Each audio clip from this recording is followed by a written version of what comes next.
ولا حول ولا قوة إلا بالله العلي العظيم. أستغفر الله ربي من كل ذنب وأتوب إليه ولا حول ولا قوة إلا بالله العلي العظيم. بسم الله الرحمن الرحيم. اللهم صل على سيدنا مولانا محمد النبي الأمي وعلى آله وصحبه وبارك وسلم. اللهم صل.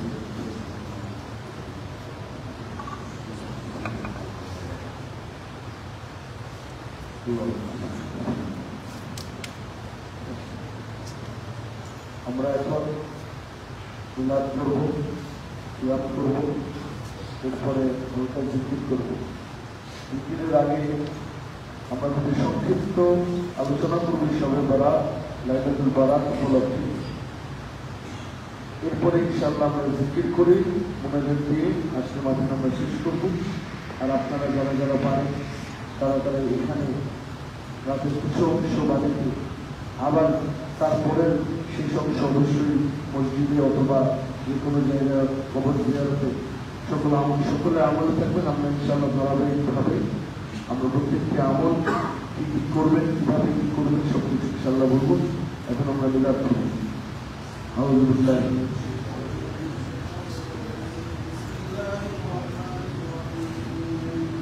قل هو الله أحد الله الصمد لم يلد ولم يولد ولم يكن له كفوا أحد. بسم الله الرحمن الرحيم. قل هو الله أحد الله الصمد لم يلد ولم يولد ولم يكن له كفوا أحد. بسم الله الرحمن الرحيم. قل هو الله أحد الله الصمد لم يلد ولم يولد ولم يكن له كفوا أحد. بسم الله الرحمن الرحيم. قل أعوذ برب الفلق من شر ما خلق ومن شر غاسق إذا وقب ومن شر النفاثات في العقد ومن شر حاسد إذا حسد. بسم الله الرحمن الرحيم. قل أعوذ برب الناس ملك الناس إله الناس من شر الوسواس الخناس الذي يوسوس في صدور الناس من الجنة والناس. بسم الله الرحمن الرحيم. الحمد لله رب العالمين الرحمن الرحيم مالك يوم الدين. إياك نعبد وإياك نستعين. اهدنا الصراط المستقيم صراط الذين أنعمت عليهم غير المغضوب عليهم ولا الضالين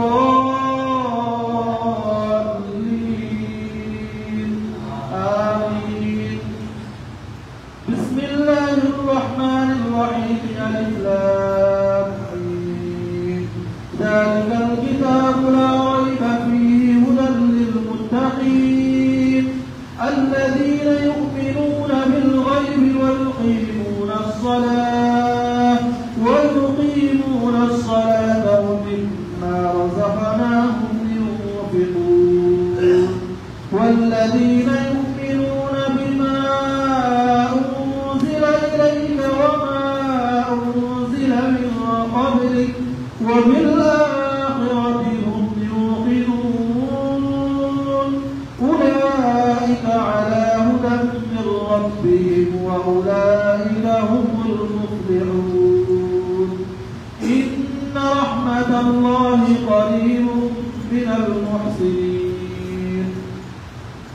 وما أرسلناك إلا رحمة للعالمين. ما كان محمد أبا أحد من رجالكم ولكن ولكن رسول الله وخاتم النبيين وكان الله بكل شيء عليما إن الله وملائكته يصلون على النبي يا أيها الذين آمنوا صلوا عليه وسلموا تسليما اللهم صل على سيدنا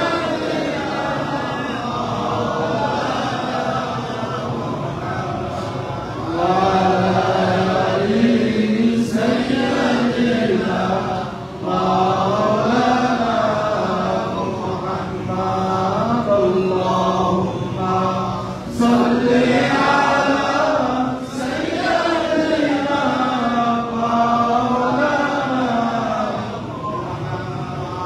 وعلى آل سيدنا مولانا السلام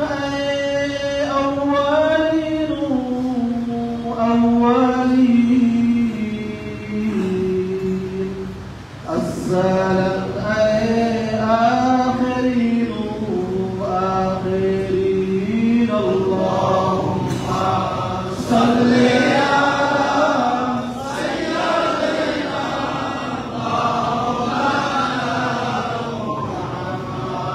وعلى آل سيدنا مولانا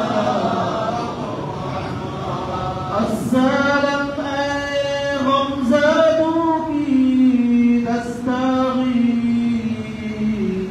تستغيث السلام هذه روشا زميل اللهم صل على سيدنا مولانا محمد وعلى آل سيدنا مولانا الصبح بدا من طلعته والليل تجا من وفاته صلى الله على محمد صلى الله عليه وسلم صلى الله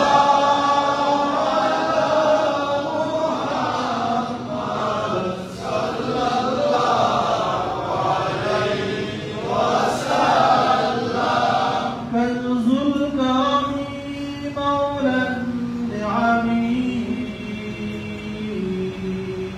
هذه الأمم لشريعته صلى الله على محمد صلى الله عليه وسلم صلى الله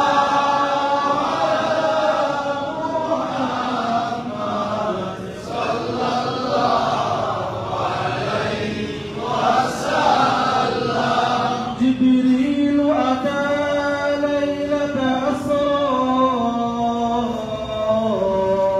والرب تعالي حضرته صلى الله على محمد صلى الله عليه وسلم صلى الله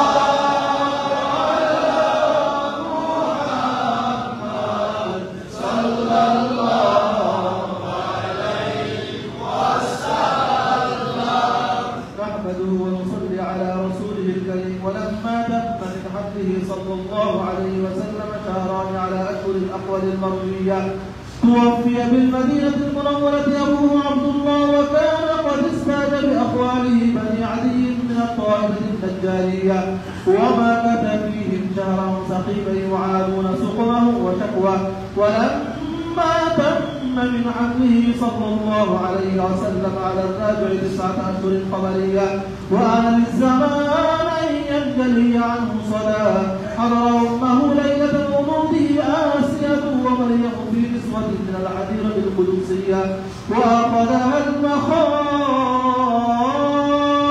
فولدته النبي صلى الله عليه وسلم نورا يتلالى الزنا صلى الله على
أشرق البدر علينا واختفت منه البدور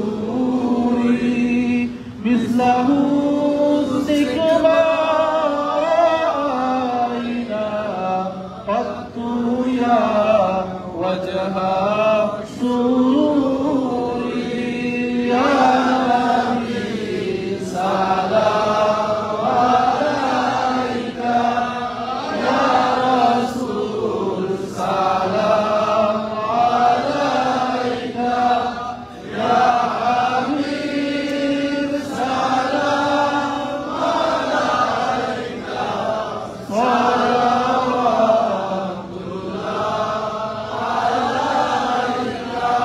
أنت شمس أنت بدر أنت نور فوق نوري أنت إكسير ولي أنت مصباح الصدور يا نبي سلام عليك يا رسول سلام عليك يا حبيب سلام عليك صلوات الله عليك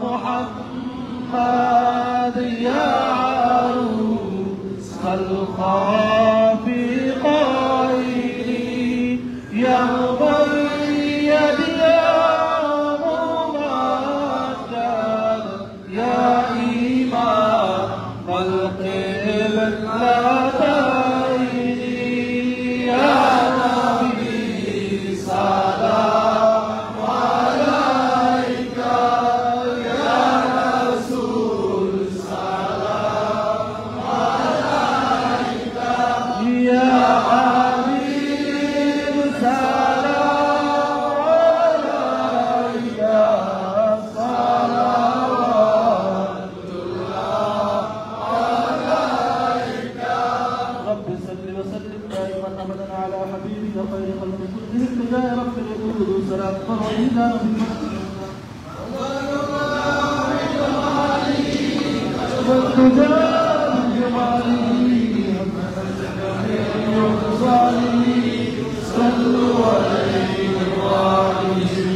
شمس الدعاء محمد بدر الدجى محمد نور الهدى محمد صلوا على محمد سلام يا رسول الله عليكم سلام يا حبيب الله عليكم এখন আপনাদের সামনে এই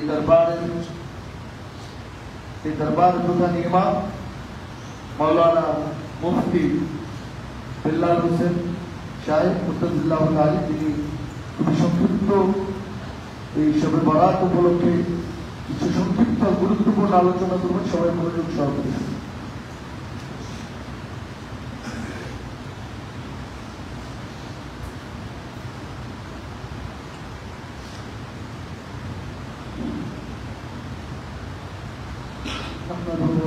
على رسوله الكريم أما بعد فأعوذ بالله من الشيطان الرجيم بسم الله الرحمن الرحيم حاميم والكتاب المبين إنا أنزلناه في ليلة مباركة إنا كنا منذرين وقال النبي صلى الله عليه وسلم إذا كانت ليلة النصف من شعبان فقوموا ليلها وصوموا يومها أو كما قال عليه الصلاة والسلام সম্মানিত উপস্থিত মুসলিম ইকরাম,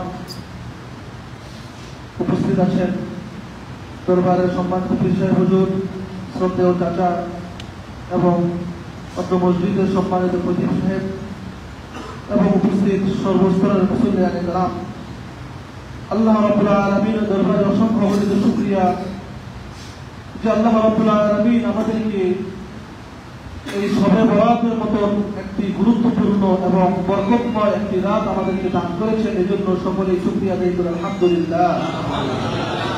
মুহতারাম হাজিরিন, আসলে যখন রজব মাস চলে আসছে তখন থেকেই বরকতপূর্ণ মাসগুলো, বরকতপূর্ণ দিনগুলো শুরু হয়ে গিয়েছে। তো রজব মাস যখন আসছে তখন থেকেই আমরা পড়তেছি اللهم بارك لنا في رجب وشعبان وبلغنا رمضان। এই মাসগুলো হচ্ছে আমলের মাস। রজব মাস যখন আসছে তখন থেকে আল্লাহ রাসূল সাল্লাল্লাহু আলাইহি ওয়াসাল্লাম এই দোয়া পড়তেছেন। এর অর্থ হচ্ছে যে আমলের মাসগুলো চলে আসছে, তোমরা আমলের যে সময়, আমলের সময়গুলো চলে আসছে। তো প্রিয় হাজির, শাবান সম্পর্কে আল্লাহ নবী সাল্লাল্লাহু আলাইহি ওয়াসাল্লাম বলেন শাবান শাহরি ওয়া রমাদান শাহরুল্লাহ। যে বর্তমানে যে মাসটা চলতেছে শাবান মাস, আজকে শাবান মাসের অর্ধ রজনী অর্থাৎ 15 তারিখ শবে বরাত লাইলাতুল নিসফ মিন শাবান। তো এই শাবান মাসটা, গোটা শাবান মাসটার ফজিলত সম্পর্কে আল্লাহ নবী বলেন শাবান ও শাহরি, এই শাবান মাসটা হলো আমার মাস, আর সামনে যে আগমন করতেছে রমজান ও রমাদান ও শাহরুল্লাহ, আর রমজান মাস হচ্ছে আল্লাহর মাস। সুবহানাল্লাহ। তো প্রিয় হাজির, এই শাবান মাস, শাবান শব্দটা লিখতে 5টা হরফ ব্যবহৃত হয়। পীর হযরত আব্দুল কাদের জিলানী রাহমাতুল্লাহি আলাইহি তিনি বলেন শাবান এর মাঝে 5টা হরফ রয়েছে। 5টা হরফ দ্বারা আল্লাহ রাব্বুল আলামিন 5টা জিনিসের দিকে ইঙ্গিত করেছেন। 1 নম্বরে শাবান লিখতে শীত পড়ে। তিনি বলেন শীত দিয়ে আল্লাহ রাব্বুল আলামিন এই মাসের মাঝে একটা জিনিস বুঝিয়েছেন, সেটা হচ্ছে শারফুন, অর্থাৎ সম্মান। কেউ যদি এই মাসে ইবাদত বন্দেগী করে আল্লাহ তাআলা তার সম্মান বৃদ্ধি করে দেবেন। সুবহানাল্লাহ। দ্বিতীয়ত শাবান লিখতে 2 নম্বর যে হরফ, সেটা হচ্ছে আইন। তিনি বলেন আইন দ্বারা এখানে বোঝানো হয়েছে উলুওয়ান, অর্থাৎ সমৃদ্ধি। কেউ যদি এই শাবান মাসে ইবাদত বন্দেগী করে আল্লাহ তাআলা তার জীবনের মধ্যে সমৃদ্ধি দান করে দেবেন। সুবহানাল্লাহ। 3 নম্বর শাবান লিখতে যে হরফ পড়ে সেটি হচ্ছে বিররুন বা। বিররুন অর্থ নেকি। কেউ যদি এই মাসগুলোতে ইবাদত বন্দেগী করে বাকি অন্যান্য যে মাসগুলো আছে সেগুলো তো ইবাদত বন্দেগী করা আমার আপনার জন্য আল্লাহ তাআলা সহজ করে দিবেন। সুবহানাল্লাহ। প্রিয় হাজির, এরপরে যে হরফটি 1 নম্বরে আলিফ, এই আলিফ দিয়ে উলফাত ভালোবাসা, অর্থাৎ এই মাসে যদি আপনি চেষ্টা করি আল্লাহ রসুল, আল্লাহ এবং আল্লাহ রসুলের সাথে ভালোবাসা অর্জন করতে, আল্লাহ এবং আল্লাহ রসুলের, তাহলে এই মাসে আল্লাহ এবং আল্লাহ রসুলের ভালোবাসা অর্জন করা অত্যন্ত সহজ আল্লাহ তাআলা করে দিয়েছেন। আপনি যদি একান্ত ভাবে আল্লাহ তাআলার ইবাদত বন্দেগীগুলো করি, তখন আল্লাহ তাআলার নৈকট্য আমার আপনার জন্য অর্জন করা অত্যন্ত সহজ হবে এই মাসগুলোতে। সর্বশেষ এই হরফটি সেটা হচ্ছে নূর। নূর দ্বারা নূর আব্দুল কাদের জিলানী রহমতুল্লাহি আলাইহি বলেন, এই মাসের শাবান থেকে যে 5টা হরফ, 5 নম্বর যে হরফ সেটা হচ্ছে নূর। অর্থাৎ কেউ যদি এই মাসে ইবাদত বন্দেগী করে, তাহলে আল্লাহ তাআলা তার অন্তরের মাঝে নূর পয়দা করে দেবেন। সুবহানাল্লাহ। প্রিয় হাজির, এজন্য এই মাসগুলো অত্যন্ত গুরুত্বপূর্ণ মাস।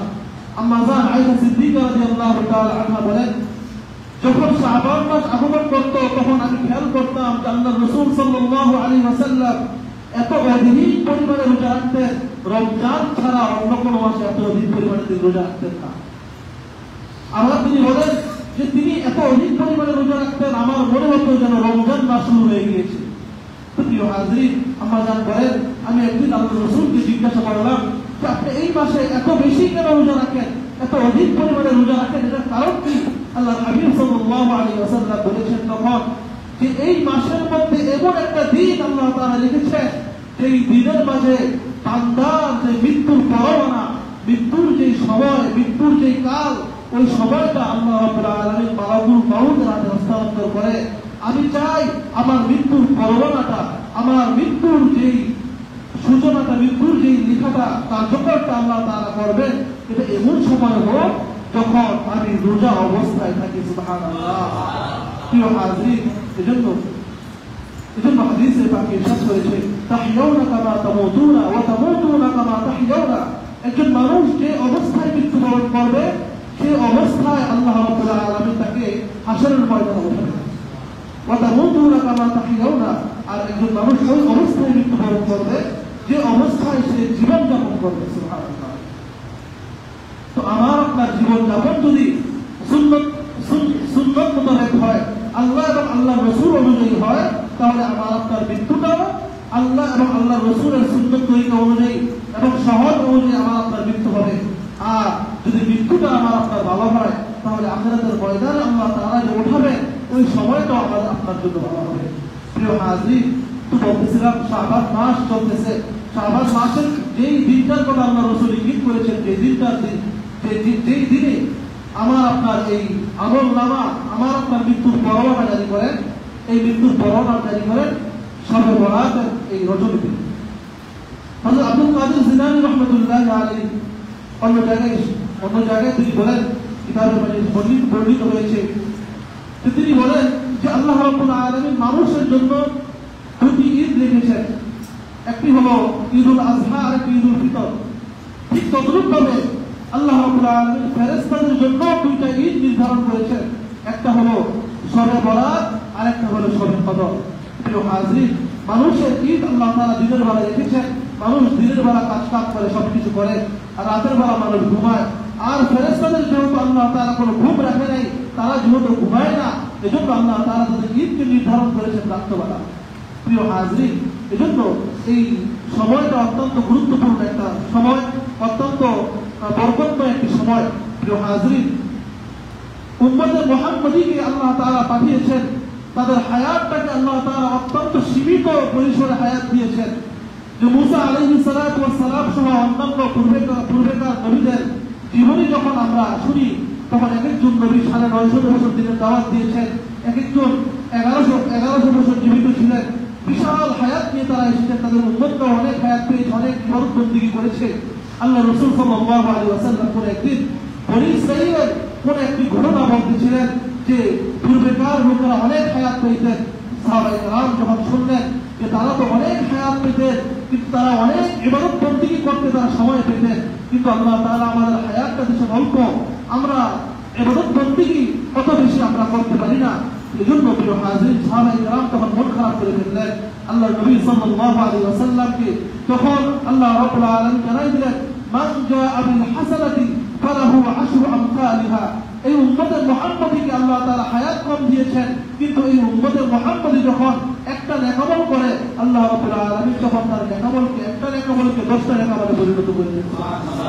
প্রিয় হাজির, তদ্রূপভাবে এই উম্মতের মুহাম্মদীর জন্য আল্লাহ তাআলা স্পেশাল কিছু বোনাস, স্পেশাল কিছু দিন, স্পেশাল কিছু রজনী আল্লাহ তাআলা দান করেছেন, যেগুলোতে আল্লাহ তাআলা যেই রাত্রিগুলো, যে রজনীগুলো আল্লাহ তাআলা পূর্বেকার উম্মতদেরকে দান করে নাই।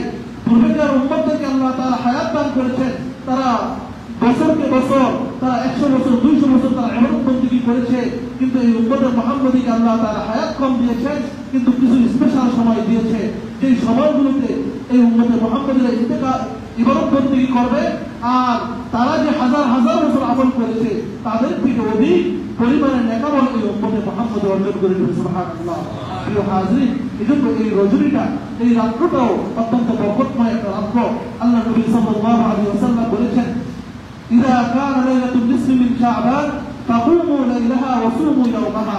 যখন অর্ধ শাবানের রাত রজনী যখন তোমাদের সামনে আগমন করে, তখন তোমরা রাত্রিবেলা নামাজ আদায় করো, কিয়াম করো, আল্লাহর ইবাদত বন্দেগী করো, ওয়া সুমু ইয়াওমাহা, এবং দিনের বেলা তোমরা রোজা পালন করো। প্রিয় হাজির, আল্লাহ নবী সাল্লাল্লাহু আলাইহি ওয়াসাল্লাম এর পরে আবার ইরশাদ করতেছেন, ফাইনাল্লাহ তাআলা ইয়ানজিলু ফিহা বিগুরুবি শামসি ইলা সামাই দুনিয়া। আল্লাহ তাআলা এই রজনীতে যখন সূর্য ডুবার সাথে সাথে আল্লাহ তাআলা প্রথম আসমানে চলে আসেন। সুবহানাল্লাহ। ফায়াকুল, এবং আল্লাহ রাব্বুল আলামিন বলেন, আলা মিন মুস্তাগফিরিন ফাগফিরুলা। হে আমার বান্দারা, তোমাদের মধ্যে এমন কেউ আছে কি যে গুনাহ করেছে, গুনাহে জর্জরিত, আমার কাছে ক্ষমা চাইবা, ফাগফিরুলা, আমি রব তোমাদেরকে ক্ষমা করব। আলা মিন মুস্তাগফিরিন, তোমাদের মধ্যে এমন কোন বান্দা আছে যে রিজিকের পেরেশানিতে রয়েছে, যে রিজিকের অভাবের মধ্যে রয়েছে, রিজিক নাই, সে এমন কোন বান্দা কি আছে দুনিয়াতে আমার কাছে রিজিক চাইবে, ফাআরযুকুলা, আমি রব তাকে রিজিক দিব। আলা মিন মুবতালিন, দুনিয়াতে এমন কোন বান্দা আছে যে পেরেশানিগ্রস্ত, পেরেশানিতে রয়েছে, বিপদে রয়েছে, হ্যাঁ, এমন কোন বান্দা আছে বিপদ থেকে উদ্ধার চাইবে, আলা মিন মুবতালিন ফাআফিয়াহু, আমি রব তাকে বিপদ থেকে উদ্ধার করব। এমন কেউ যদি থাকো তাহলে আজকে আমার কাছে তোমরা হাজির হও। প্রিয় হাজির, এজন্য এই রাত্রের শুরু থেকে এবং শেষ পর্যন্ত আল্লাহ রাব্বুল আলামিন এরকম ভাবে রাখতে থাকেন। প্রিয় হাবিব সাল্লাল্লাহু আলাইহি ওয়াসাল্লাম হাদিসে পাকে ইরশাদ করেন, একদিন হযরত জিবরাইল আলাইহিস সালাতু ওয়াস সালাম আমার কাছে আগমন করলেন, এসে বললেন যে আপনি আকাশের দিকে তাকান। আল্লাহ নবী সাল্লাল্লাহু আলাইহি ওয়াসাল্লাম বলেন, আমি আসমানের দিকে তাকাইলাম, আমি দেখতে পেলাম, স্পষ্ট দেখতে পেলাম যে জান্নাতের 8টি দরজা আল্লাহ তাআলা খোলা রেখেছেন। সুবহানাল্লাহ। তখন তিনি বললেন, নবীজি বলতেছেন যে আমি খেয়াল করলাম জান্নাতের প্রতিটি দরজার মধ্যে এক একজন করে ফেরেশতা দাঁড়িয়ে আছে, এক একজন ফেরেশতা এক এক ভাবে রাখতেছে যে কেউ আছো যে ক্ষমা চাইবা, আল্লাহ ক্ষমা করবেন, কেউ আছো রিজিক চাইবা, আল্লাহ রিজিক দিবেন। আজকে সুসংবাদ ওই ব্যক্তিদের জন্য যারা আজকে রুকু করবে, যারা পরদিন রোজা রাখবে, তাদের জন্য সুসংবাদ। এরকম ভাবে এক এক দরজায় এক একজন ফেরেশতা এক এক ভাবে রাখতেছেন। সুবহানাল্লাহ। প্রিয় হাজির, নবী সাল্লাল্লাহু আলাইহি ওয়াসাল্লাম জিবরাইল আলাইহিস সালাতু ওয়াস সালামকে জিজ্ঞেস করলেন যে আজকে কেন জান্নাতের দরজা শুধু আল্লাহ খোলা রেখেছেন, আর এটা কতক্ষণ পর্যন্ত? জিবরাইল আলাইহিস সালাতু ওয়াস সালাম তখন বললেন, আজকে শবে বরাত, আজকে লাইলাতুল নিসফি মিন শাবান, এবং এটা মাগরিবের পর থেকে ফজর পর্যন্ত আল্লাহ রাব্বুল আলামিন এই জান্নাতের দরজাগুলো খোলা রাখেন। সুবহানাল্লাহ। প্রিয় হাজির, আজকের এই রজনী এবং অন্যান্য রজনীর থেকে পার্থক্য হচ্ছে যে আজকের রজনীর শুরু এবং শেষটা উভয়টা সমান। অর্থাৎ যে আমরা জানি যে তাহাজ্জুদের যে অধ্যায় কিতাবের মাঝে বর্ণিত হয়েছে, সেখানে বর্ণিত হয়েছে যে প্রতিদিন শেষ রাত্রে আল্লাহ রাব্বুল আলামিন, প্রত্যেকদিন শেষ রাত্রে আল্লাহ তাআলা প্রথম আসমানে এসে বান্দাদেরকে ডাকেন যে কে আছো, ক্ষমা চাইবা, ক্ষমা করব। কিন্তু আজকে দিনের স্পেশালিটি এটা যে আল্লাহ তাআলা রাত্রের শুরু থেকে শেষ পর্যন্ত আল্লাহ তাআলা বান্দাদেরকে ডাকেন। সুবহানাল্লাহ। এজন্য আজকে রাত্রের বিশেষ আমল হচ্ছে, আজকে রাতে হাদিস থেকে পাওয়া যায় যে আজকে রাতে নবী সাল্লাল্লাহু আলাইহি ওয়াসাল্লাম কবর জিয়ারত করেছেন, রাত্রি জেগে ইবাদত বন্দেগী করেছেন এবং পরের দিন রোজা রেখেছেন। এটা আল্লাহ নবী সাল্লাল্লাহু আলাইহি ওয়াসাল্লাম থেকে স্পষ্টভাবে হাদিসে বর্ণিত হয়েছে। আম্মা জান আয়েশা সিদ্দিকা রাদিয়াল্লাহু তাআলা আনহা বলেন, একদিন রাসূল পাক সাল্লাল্লাহু আলাইহি ওয়াসাল্লাম আমার কাছে আগমন করলো তিনি তার জামা মুবারক খুলতে নিয়ে আবার সেটা পরে ফেললেন। তো পরে তিনি বাসা থেকে বের হয়ে গেলেন। আম্মা জান বলেন, আমি পেরেশান হয়ে গেলাম যে রাসূল কোথায় গেলেন এত রাতে, না জানি তিনি অন্য কোনো স্ত্রীদের ঘরে গিয়েছেন কিনা। তো নবীজি সাল্লাল্লাহু আলাইহি ওয়াসাল্লাম তখন বের হয়ে যাওয়ার পর আম্মা জান আয়েশা সিদ্দিকা রাদিয়াল্লাহু তাআলা আনহা প্রিয় হাবিব সাল্লাল্লাহু আলাইহি ওয়াসাল্লামকে খোঁজার জন্য বের হলেন। তিনি প্রথমে উম্মাহাতুল মুমিনিন নবীজির স্ত্রীগণদের কামরায় খুঁজলেন, দেখলেন সেখানে নাই। এরপর তিনি জান্নাতুল বাকি মদিনা শরীফের পাশে যে কবরস্থান সেখানে দেখলেন আল্লাহ নবী সাল্লাল্লাহু আলাইহি ওয়াসাল্লাম যে কবরবাসী রয়েছে তাদের জন্য দোয়া করতেছেন, তাদের জন্য ইস্তেগফার করতেছেন। আম্মা জান দেখে চলে আসলেন। নবী সাল্লাল্লাহু আলাইহি ওয়াসাল্লাম কিছুক্ষণ পর ঘরে আসার পর দেখলেন আম্মা জান হাঁপাইতেছেন। নবী জিজ্ঞাসা করলেন যে আয়েশা, তুমি হাঁপাইতেছো কেন? তখন আম্মা জান আয়েশা রাদিয়াল্লাহু তাআলা আনহা বলতে লাগলেন যে আমি তো এরকম ঘটনা আপনাকে খুঁজতে বের হয়েছিলাম। নবী সাল্লাল্লাহু আলাইহি ওয়াসাল্লাম তখন বলতেছেন, আয়েশা তুমি কি জানো না আজকে হচ্ছে শাবান মাসের অর্ধ রজনী, অর্থাৎ লাইলাতুন নিসফিন মিন শাবান। আজকের রজনীতে আল্লাহ রাব্বুল আলামিন যে এত পরিমাণ বান্দাদেরকে, আমার উম্মতদেরকে ক্ষমা করবেন, যে পরিমাণ পশম কোনো কাল গোত্রের বকরির গায়ে রয়েছে। সুবহানাল্লাহ। বড় কালবের উপমা আল্লাহ নবী সাল্লাল্লাহু আলাইহি ওয়াসাল্লাম কেন দিয়েছেন এর ব্যাখ্যায় মুফাসসিরিনে কেরামগণ বলেন, যে মুহাদ্দিসিনে কেরামগণ বলেন, এটা হচ্ছে যে ওই সময়কার যত গোত্রগুলো ছিল যারা বকরি পালন করত, তার মানে বড় কাল গোত্রের বকরির পশমগুলো তখন বেশি ছিল। এর জন্য আল্লাহ নবী বুঝাইলেন যে এত সংখ্যক যে লোকদেরকে আল্লাহ রাব্বুল আলামিন ক্ষমা করবেন আজকে রজনীতে, যা কিনা একটা বকরির পশম যেটা কিনা অত্যাধিক বেশি হবে, ওই পরিমাণ বকরির পশমের নিয়ে আল্লাহ রাব্বুল আলামিন বান্দাদেরকে ক্ষমা করবেন। সুবহানাল্লাহ। প্রিয় হাজরিন, এরপর প্রিয় নবী সাল্লাল্লাহু আলাইহি ওয়াসাল্লাম আম্মা জানের কাছ থেকে অনুমতি চাইলেন যে আমাকে অনুমতি দাও যে আমি আজকে রাতে আল্লাহ তাআলার ইবাদত বন্দেগী করব। এখন প্রশ্ন হতে পারে যে আল্লাহর নবী সাল্লাল্লাহু আলাইহি ওয়াসাল্লাম অনুমতি চাইলেন, তাহলে কি নবী সাল্লাল্লাহু আলাইহি ওয়াসাল্লাম ইবাদত বন্দেগী করার জন্য স্ত্রীদের অনুমতি প্রয়োজন? বিষয়টা তা না। বিষয় হচ্ছে নবী সাল্লাল্লাহু আলাইহি ওয়াসাল্লাম প্রতি রাতেই আল্লাহ তাআলার ইবাদত বন্দেগী করতেন এবং স্ত্রীদের হক আদায় করতেন। আম্মা জানের কাছে সেদিন আল্লাহ নবী সাল্লাল্লাহু আলাইহি ওয়াসাল্লাম অনুমতি চেয়েছেন এজন্য যে আজকে তোমার হকের দিকে, তোমার হক আমি আদায় করব না, আমি আজকে সারা রাত আল্লাহ তাআলার ইবাদত বন্দেগী করব। এই অনুমতিটা আল্লাহ নবী সাল্লাল্লাহু আলাইহি ওয়াসাল্লাম আম্মা জানের কাছে চেয়ে দিলেন। প্রিয় হাজরিন, আম্মা জান বলেন, এরপর নবী সাল্লাল্লাহু আলাইহি ওয়াসাল্লাম এত দীর্ঘ সময় দাঁড়িয়ে নামাজ আদায় করলেন, এত দীর্ঘ সময় সিজদায় পড়ে রইলেন। আমার মনে হলো যে আল্লাহ নবী সাল্লাল্লাহু আলাইহি ওয়াসাল্লাম দুনিয়াতে না, তিনি ইন্তেকাল করেছেন। আমি নবীজির পায়ের কাছে গিয়ে তার পায়ে আমি নাড়া দিলাম, তিনি পা নাড়লেন, ভাবলাম যে না, নবী ইন্তেকাল করে নাই।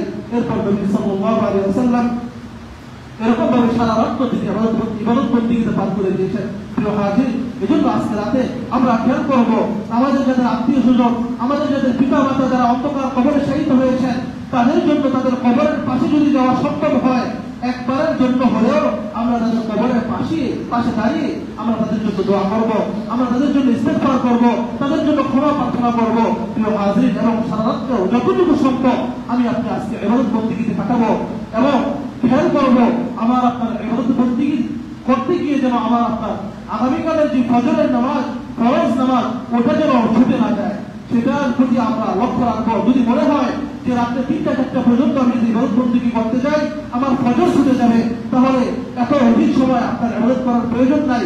যতটুকু আপনার শরীরে গোলায় ততটুকু পরিমাণ আপনি ইবাদত বন্দেগী করেন আজকে রাতে আপনার সামর্থ্য অনুযায়ী, যতটুকু আপনার সাধ্যে গোলায় ততটুকু ইবাদত বন্দেগী করেন এবং ফজরের নামাজ জামাতের সহিত আদায় করেন, ফজরের নামাজটাকে জামাতের সহিত আদায় করেন এবং পরের দিন রোজা রাখেন, যেটা আল্লাহ নবী সাল্লাল্লাহু আলাইহি ওয়াসাল্লাম থেকে পাওয়া যায়।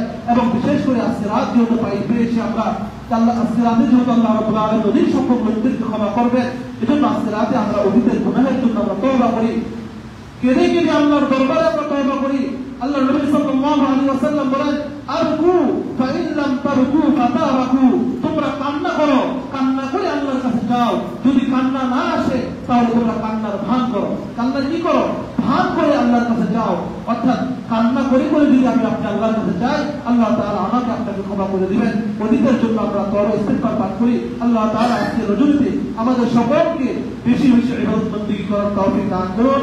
আমিন। ওয়া আখিরু দাওয়ানা আলহামদুলিল্লাহ। মাশাআল্লাহ। এখন আপনাদের সামনে এই দরবারের খতিব হযরত মাওলানা মুফতি মিজানুর রহমান রায়হান মুফতাহুল আলী, তিনি এই দরবারের বিশেষ খলিফা।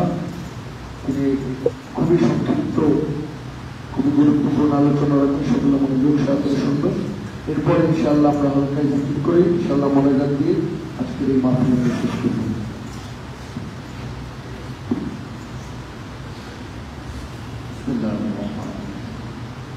نحمده ونصلي على رسوله الكريم وعلى آله وصحبه وأهل بيته أجمعين أما بعد.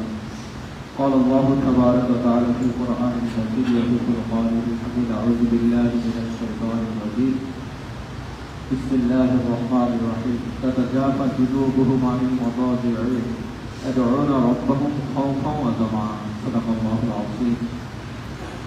আমার পীর সাহেব কেবলা নির্দেশ করেছেন, আমার শ্রদ্ধেয় চাচাজন আছেন, আমার আর শ্রদ্ধেয় চাচাজন মৌলানা আব্দুল মজিদ দামাত বরকাতুম আছেন, আমার মুর্শিদ কিবলার খলিফা ভক্তবৃন্দ আছেন। আমরা আজ আল্লাহর শুকর আদায় করি যে আল্লাহ সুবহানাহু ওয়া তাআলা আমাদেরকে হায়াতে বাঁচিয়ে রেখে একটা মোবারকময় রজনীতে আমাদেরকে এখানে একত্রিত হওয়ার তৌফিক দান করেছে বলে আলহামদুলিল্লাহ। এর রাতটা আল্লাহ সুবহানাহু ওয়া তাআলা বিশেষভাবে দিয়েছেন তার বন্ধুর খাতিরে। আমরা এই জন্য প্রথমে মাগরিবের পরে মিলাদ পড়েছি, কিয়াম করেছি, আল্লাহর হাবিবকে সালাম জানিয়েছি, তার উসিলায় আমরা পেরেছি। সবসময় আমাদের যে কোনো আমলে আমাদের দুরূদকে অগ্রভাগে রাখতে হবে, দুরূদ দিয়ে শুরু করতে হবে, শেষেও দুরূদ দিয়ে আমাদের শেষ করতে হবে। তো আসলে এই রাতে আমাদের শ্রদ্ধেয় ইমাম সাহেব বলেছেন, অনেক গুরুত্বপূর্ণ কথাগুলো বলেছেন। এই লাইলাতুল মুবারাকা, লাইলাতুল ইসমিন শাবান, লাইলাতুল বারাআত বা শবে বরাত, যেটা আমরা ফার্সি ভাষায় বলে থাকি, আমাদের প্রচলিত ভাষায় এটার মর্যাদা, এটা কিছু আমলের কথা উনি বলেছেন, দিক নির্দেশনা হাদিস শরীফ আল্লাহ হাবিব কি দিয়েছেন। আমি খেয়াল করলাম যে এই রাতে আল্লাহ হাবিব বিশেষ কি কি আমল করবেন, আল্লাহ হাবিব বিশেষ কি কি আমল করবেন। দেখেন, আল্লাহ সুবহানাহু ওয়া তাআলা কুরআনুল কারীমে সমস্ত বান্দার জন্য বিশেষভাবে তার হাবিবের একটা বৈশিষ্ট্য আল্লাহ উল্লেখ করেছেন যে তাতাজাফা জুনুবুহুম আনিল মাদাজি'i ইয়াদউনা রাব্বাহুম খাওফান ওয়া তামাআন। তাতাজাফা জুনুবুহুম আনিল মাদাজি'i মানে পিঠকে যখন রাতের ওই সময়টা এসে যায়, প্রত্যেক রাতেই আল্লাহ সুবহানাহু ওয়া তাআলা রাতের দিনের দুই অংশ চলে যাওয়ার পরে শেষ অংশে, দিনের দুই অংশ চলে যাওয়ার শেষ অংশে অর্থাৎ শেষ রাতে যখন তাহাজ্জুদের মূল অংশ শুরু হয়, তখন আল্লাহ সুবহানাহু ওয়া তাআলা বান্দাকে বিভিন্নভাবে ডাকতে থাকে, তার রহমতের দুয়ার খুলে দিয়ে বিশেষ নজরে আল্লাহ দেখে। কিন্তু লাইলাতুল বারাতে আল্লাহ সুবহানাহু ওয়া তাআলা খাস করে মাগরিব থেকে একেবারে ফজর পর্যন্ত রহমতের দৃষ্টি দিয়ে দেখতে থাকে। তো আসল প্রকৃত বান্দার পরিচয় কি? বান্দা এখানে তাতাজাফা জুনুবুহুম আনিল মাদাজি'i, রাতের মানে এমন একটা সময়ের কথা বলা হয়েছে যে দুই অংশ চলে যাওয়ার পরে আর ঘুম আসে না। আর এই মাদাজি'i তাতাজাফা জুনুবুহুম মানে একায় তোকায় হয়, মানে তার ঘুম পিঠ বিছনার সাথে লাগে না, ঘুম ভেঙে যায়। কি হয়? পিঠ বিছনার সাথে লাগে না, ঘুম ভেঙে যায়, খালি মানে অস্থিরতা তার বেড়ে যায়। কি জন্য? তখন সে উঠে আল্লাহকে ডাকতে থাকে, রবকে ডাকতে থাকে, ভয়ে, তমা আশা, ভয় করে আল্লাহর কাছে কান্নাকাটি করে, আর তার রহমতের আশা করে তার কাছে আশান্বিত হয়ে দোয়া করতে থাকে। এই হচ্ছে মূল ইমানদার বান্দার পরিচয়। তো এই সিফাত গুরুত্ব আমাদের অর্জন করতে হবে। হাদিস শরীফে যেটা দেখলাম যে আরবি ভাষাগুলো, সেখানে যে বিষয়টা মোদ্দা কথায় আমার বুঝে আমি নগণ্যে বুঝে এসেছি, সেটা হলো যে আল্লাহর হাবিব আম্মাজান আয়েশা রাদিয়াল্লাহু আনহার সাথে একই বিছানায় ছিলেন, কিন্তু আম্মাজানকে ঘুমের ঘরে রেখে কিভাবে তিনি উঠলেন একেবারে খুব অতি সংগোপনে উঠলেন, উঠে আল্লাহর হাবিব ওযু করে দীর্ঘক্ষণ সিজদা করলেন। এই কথাটা এসেছে যে দীর্ঘক্ষণ সিজদায় পড়ে পড়ে কাঁদলেন। আব্বাজান ঘুম থেকে উঠে দেখেন যে আল্লাহর হাবিব নাই, তিনি সিজদায় পড়ে আছেন। হ্যাঁ, তো এমন অবস্থায় সিজদায় পড়ে আছেন যে আম্মাজান আয়েশা রাদিয়াল্লাহু তাআলা আনহার মনে হয়েছে, উনি শঙ্কা করেছেন, আশঙ্কা করেছেন যে মনে হয় আল্লাহর হাবিব বেঁচে নেই, মনে হয় দুনিয়া থেকে চলে গেছে। এই জন্য বৃদ্ধাঙ্গুলে চিপটি কেটেছে। কাটার পরে আল্লাহর হাবিবের বৃদ্ধাঙ্গুল, পায়ের বৃদ্ধাঙ্গুল লড়ে উঠেছে। তখন উনি নিশ্চিত হয়েছেন যে আল্লাহর হাবিব বেঁচে আছে। তাহলে হাদিসের যে ভাষা, এটা সহিহ হাদিস, এটা সহিহ হাদিস। হাদিসের ভাষায় বোঝা যায় যে আল্লাহর হাবিব সিজদায় গিয়ে দীর্ঘক্ষণ কেঁদেছেন। এজন্য আমার মুর্শিদুল্লাহ বলেছেন, আমরা জানি মাসালা হচ্ছে, শরিয়া হচ্ছে যে আজকের রাতটা ইবাদত বন্দেগী সম্পূর্ণ নফল, সম্পূর্ণ কি নফল। এদের ভিতরে আমরা যেটা প্রথমে পেলাম যে নামাজ পড়া, নফল নামাজ পড়া। আল্লাহর হাবিব তো নফল নামাজ পড়েছে, সিজদা দীর্ঘক্ষণ করেছে। তো আমরা একটু দীর্ঘক্ষণ চিন্তা করবো, ওখানে আমরা চাপ। অনেকে বলে যে নামাজের ভিতরে চাওয়া যায় কিনা।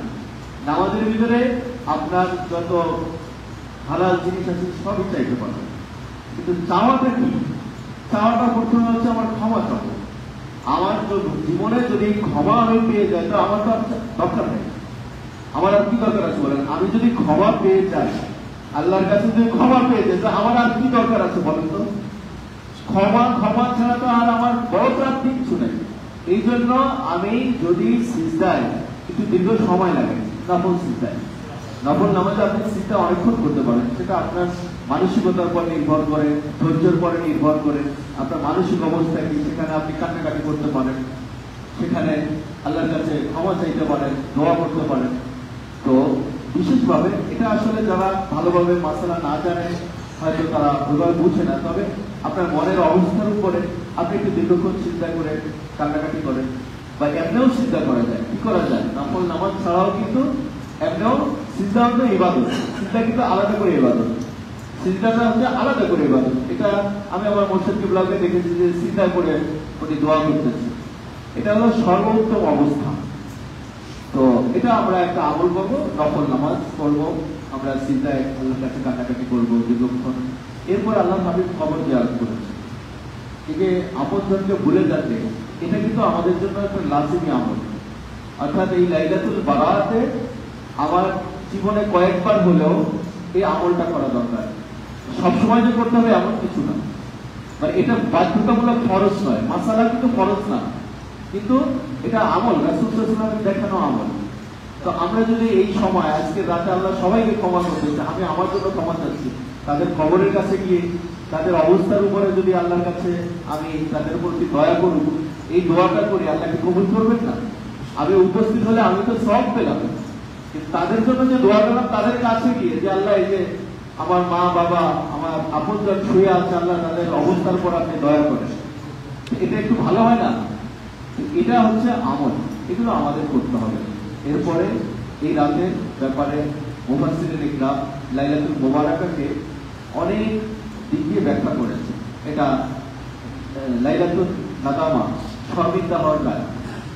একেবারে আমি লজ্জিত, আমি অপরাধী, আজকে আমি আমার অপরাধের কথা আমি জানি, এই জন্য এটাকে লাইলাতুল নাদামা বলা হয়, শর্মিন্দার রাত।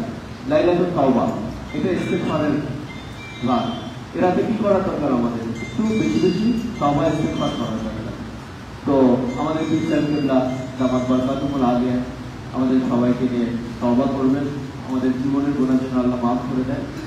আর আমাদের আসলে আজমতুল জশ্ন, তাওবার অর্থ হচ্ছে যে শুধু খালি মুখে বললাম এটা না, আজমবিল জশ্ন একদম পাকাপুক্ত ইরাদা করা, ইচ্ছা করা, সংকল্প করা, অঙ্গীকার করা পাকাপুক্ত ভাবে যে আল্লাহ আমি আজকে তওবা করতেছি, এই তওবার পরে যেন আমার মৃত্যু হয়, আমি যেন অটুট থাকি। আর অভ্যস্ত হবো তাহাজ্জুদে। কাকা জাফর ঘুমোইতে বলেছে যে আমি রাতে 2 অংশ ঘুমাবো, একটু আগে ঘুমাই যাবো, পরে আমি তাহাজ্জুদ করে ফজর করে ইশরাক করে আমি আবার একটু বিশ্রাম করব। আমার জীবনটা রাতে যে নিয়ামত লাভ করা যায়, দিনে কিন্তু এটা সম্ভব না, কারণ সবাই ঘুমিয়ে থাকে। সবাই কি করে? ঘুমিয়ে থাকে। এই সময় আপনি আপনার মন এতই আল্লাহর দিকে চলে যায় সেটা কল্পনার বাইরে। এই সময়টা পুরোপুরি সব কিছু নীরব নিভৃতে হয়ে যায়। তো এই রাতে অনেক অলৌকিক ঘটনা ঘটে। লাইলাতুল বরাতে কি করে? অনেক অলৌকিক ঘটনা ঘটে।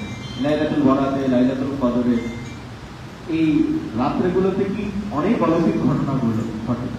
আল্লাহর ওলিরা অনেকে এই ঘটনাগুলো অবলম্বন করে। এই রাতে শুধু মানুষই সিজদায় থাকে না, ফুল মাখলুকাত আল্লাহর সিজদায় পড়ে যায়। হয়তো আমাদের সেই দৃষ্টি নেই, আমরা দেখতে পারি না যে গাছ সিজদায় পড়ে গেছে।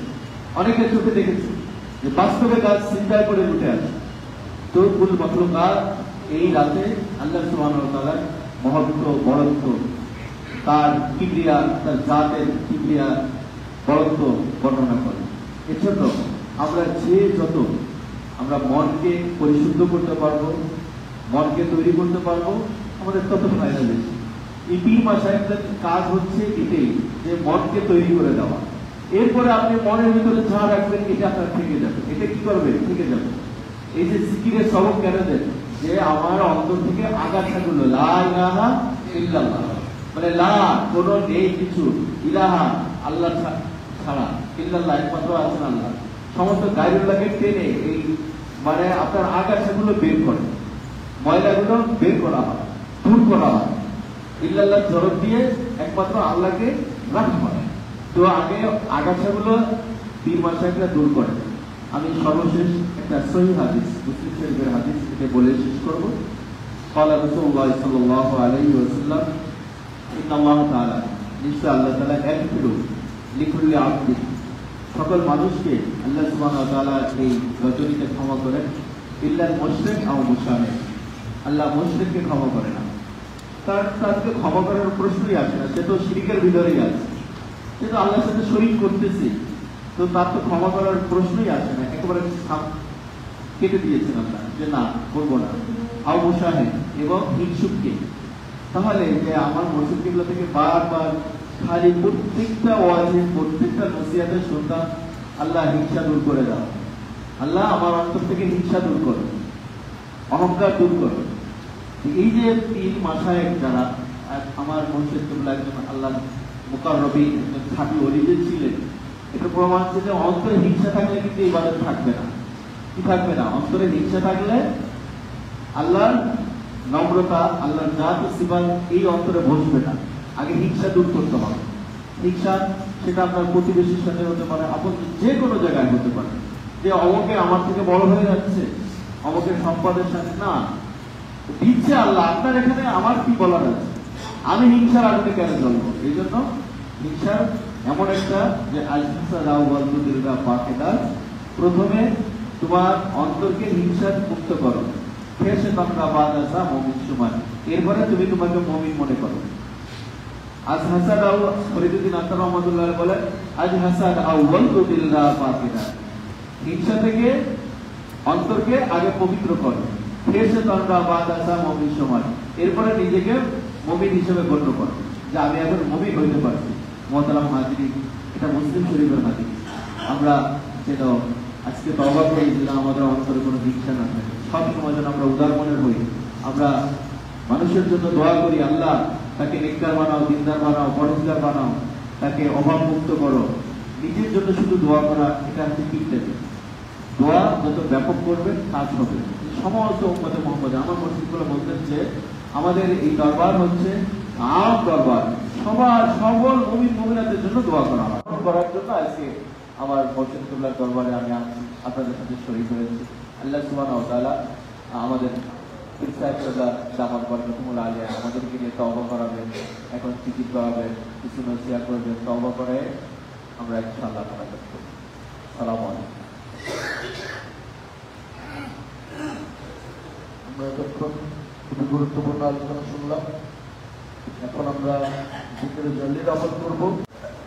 হাসবি রাব্বি সাল্লাল্লাহু মাফি কলবি গায়রুল্লাহ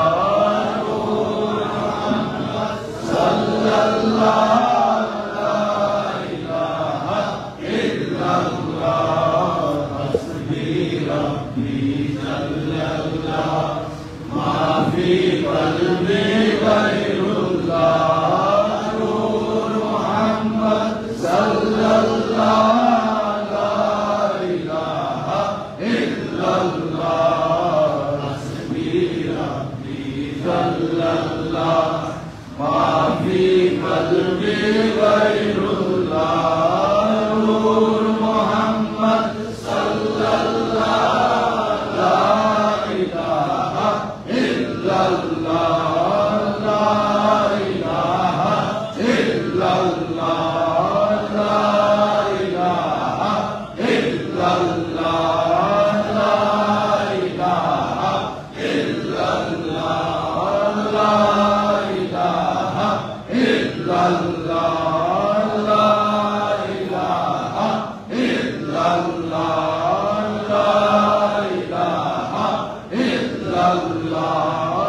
সাল্লাল্লাহু আলাইহি ওয়াসাল্লাম সুবহানাল্লাহ আলহামদুলিল্লাহ লা ইলাহা ইল্লাল্লাহ নূরে মুমিন নূরে খোদা নূর মুহাম্মদ সাল্লাল্লাহু সুবহানাল্লাহ আলহামদুলিল্লাহ লা ইলাহা ইল্লাল্লাহ।